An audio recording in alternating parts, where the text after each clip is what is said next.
Il y a La Chartreuse de Parme que j'ai lu 64 fois et je vais certainement continuer. Mon record, c'est Les Jeunes filles de Monterland que j'ai lu plus de 100 fois.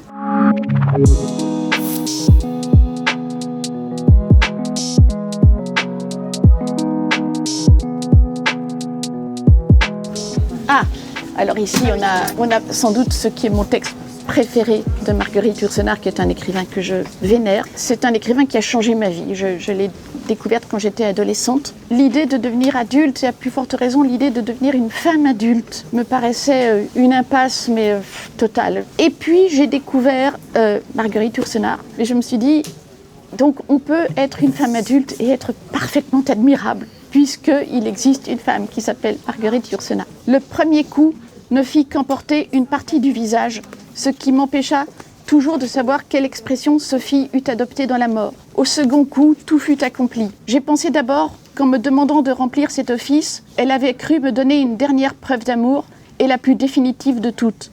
J'ai compris depuis qu'elle n'avait voulu que se venger et me léguer des remords. Elle avait calculé juste, j'en ai quelquefois. On est toujours pris au piège avec ces femmes. Est-ce que ce n'est pas la dernière phrase de roman la plus terrifiante qu'on puisse imaginer? Ah, Fitzgerald. Bon, là, il se trouve que c'est un texte que je n'ai pas lu. Je me tuerais pour vous, mais je dois dire qu'un tel titre donne déjà très envie. Le livre dont j'avais envie de parler, c'était Tendre et la nuit, encore un titre magnifique d'ailleurs. Tendre et la nuit est probablement le roman d'amour le plus écœurant de l'histoire de la littérature amoureuse. C'est l'histoire de deux amoureux mythiques, de la plus grande histoire d'amour de tous les temps, dont il ne reste à la fin strictement rien. C'est pas exactement une publicité pour l'amour. Quand vous lisez Tendre et la nuit, vous vous dites oh, la dernière chose que je veux au monde, c'est tomber amoureux. À l'ombre des jeunes filles en fleurs, c'est justement celui dont nous fêtons le Goncourt cette année. Proust, Dieu absolu de la littérature. Je suis désolée, je vais paraître effroyablement sectaire, mais c'est pas grave. Je le dis.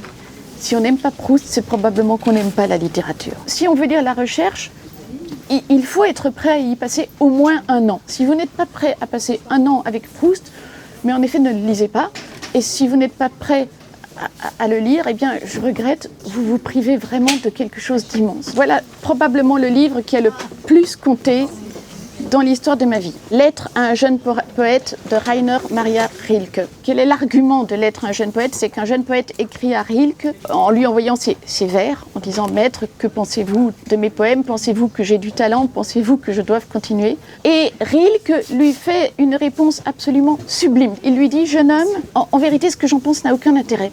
L'unique question que vous devez vous poser est « Est-ce que oui ou non, je peux continuer à vivre sans écrire de la poésie ?» Paris, le 17 février 1903. Cher monsieur, votre lettre ne m'est parvenue qu'il y a quelques jours. Je tiens à vous remercier de l'aimable confiance qu'elle manifeste. Je ne peux guère faire davantage. Je ne peux entrer dans une discussion sur la manière de vos vers. Toute intention critique est en effet trop éloignée de moi. Rien n'est moins capable d'atteindre une œuvre d'art que des propos critiques. Il n'en résulte jamais que des malentendus plus ou moins heureux. Je reçois au moins une fois par jour une lettre de jeune écrivain. Et je dois dire que la démarche qui consiste non seulement à lui accorder tant d'attention, mais à le faire sous forme d'un chef-d'œuvre, c'est quand même vraiment extraordinaire. Le portrait de Dorian Gray. Voilà un livre qui fait partie de mes livres de chevet. C'est probablement ce qu'on a écrit de plus profond sur le rôle de l'art dans la vie. Tout jeune artiste, et même toute personne qui veut apprendre, doit lire et le portrait de Dorian Gray et Lettre à un jeune poète, parce que ce sont deux apprentissages antinomiques et complémentaires. Parmi mes livres de chevet, il y a toujours le portrait de Dorian Gray et toujours la princesse de Clèves de Madame de La Fayette. Ah ben il est là, ben voilà, ça tombe très bien. Il n'y a pas de texte littéraire qui me fasse autant frémir que la princesse de Clèves de Madame de La Fayette. Bon, l'argument de la princesse de Clèves, c'est une histoire d'amour qui n'aboutit pas. De cette situation qui pourrait être vécue comme juste une situation désespérante et stérile, Madame de La Fayette tire le roman qui, pour moi, suscite le plus d'effets amoureux au monde. Donc on en sort absolument électrisé. Je ne sais pas combien de fois j'ai lu La princesse de Clèves. De toute façon, il n'a pas mon record, puisque mon record, c'est Les Jeunes filles de Monterland que j'ai lu plus de 100 fois. Et sinon, il y a Stendhal, La Chartreuse de Parme que j'ai lu 64 fois, et je vais certainement continuer. Mais à force de l'avoir lu 64 fois, brusquement, je me suis senti un désir de lire Le Rouge et le Noir, parce que je ne l'avais relu que 2 ou 3 fois. Il y a une étrangeté fondamentale de la littérature japonaise. C'est à peu près ce dont parle ce très très beau livre de Junichiro Tanizaki qui s'appelle Éloge de l'ombre. Vous n'imaginez pas le nombre d'écrivains japonais qui ont écrit un essai sur la spécificité japonaise. C'est l'obsession des Japonais. Le seul qui, à partir de cet exercice peut-être contestable, a écrit un véritable chef-d'œuvre, c'est Junichiro Tanizaki avec Éloge de l'ombre. Il part du principe que tous les pays, toutes les civilisations, toutes les cultures ont préféré la lumière aux ténèbres, à l'exception de la civilisation japonaise. C'est à ce moment-là que j'ai compris pourquoi j'aimais tellement le Japon. J'aime tellement le Japon parce que moi aussi, je préfère les ténèbres à la lumière. Il fait partie, bien sûr, des grands classiques japonais. Maintenant, il y a aussi les nouveaux écrivains japonais.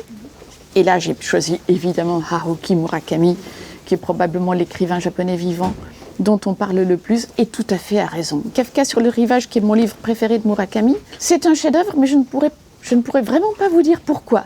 C'est vrai que jusqu'à présent, je n'ai mentionné que des écrivains morts. Rassurez-vous, je n'ai pas une prédilection pour les écrivains morts, je lis aussi beaucoup de vivants. Et parmi les écrivains français vivants, il y a certainement Emmanuel Carrère, que j'admire énormément, d'autres vies que la mienne. En même temps, je me souviens que je m'étais sentie un petit peu jugée quand il avait sorti ce livre, parce que c'était peu après, vous savez, mes livres autobiographiques comme Stupeur et Tremblement et Métaphysique des tubes. Donc j'avais l'impression qu'il se montrait un peu taquin avec moi en disant « Moi, je raconte d'autres vies que la mienne ». C'est vraiment un très très grand écrivain. Ça fait plaisir de penser que nous vivons aussi une époque où il existe, y compris en littérature française, quoi qu'en disent les gens, il existe de très grands écrivains français vivants.